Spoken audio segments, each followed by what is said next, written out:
Kaya ano kumbaga hindi ka magdadalawang isip na to stick with her all throughout dahil nakita mo talaga yung sincerity niya.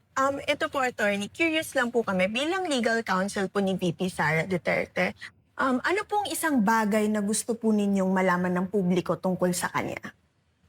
She's very different doon sa, I guess, pinoproject sa kanya sa social media. Diba? Yeah. Siguro dalawang bagay on the professional aspect. Very decisive yung ating Vice Presidente, no? Alam niya kung anong gusto niyang gawin para sa bansa. Alam niya kung anong gusto niyang Chief gawin of sa the old trabaho block niya. talaga. Visionary. And when she decides, yun na yun. Yun na yun. Very decisive. And you need that in a leader. Yes. So, on the personal level, ano siya, very simple person. And makulit din po. May mga ganun siyang Makulit, side. no? Yeah, makulit. Very You would know. simple You would know person. that. And I think it's really more of makikita mo siya bilang kung gaano siya kabuting tao, bilang kaibigan at bilang isang ina. Yun talagang... Tulad nung ginawa po niya kay Attorney Zulaika Lopez, talagang hindi niya iniwanan. Ay, grabe talaga. yun. Grabe yun.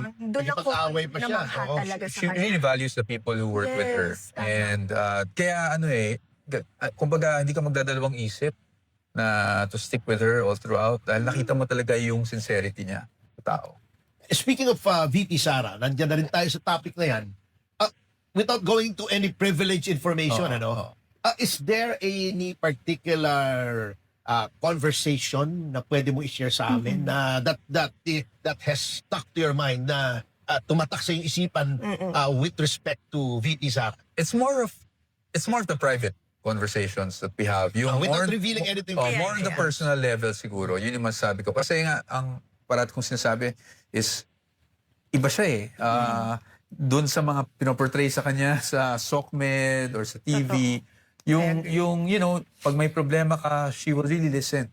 So, pag nagsasabi ako ng problema kong personal, she will really listen, give me advice, and help me accept things the way they are now. Pati pa love life. Sinishare niyo po bang love? Pati love life, actually. So pwede din pala siyang love guru din pala. Love guru. Love life. I agree sa sinabi po ni Attorney Powa. She's really a good listener. Naalala ko nung nag-lunch po tayo, Attorney. Talagang nakikinig siya sa Yes. yung salmo. Talagang nakatingin si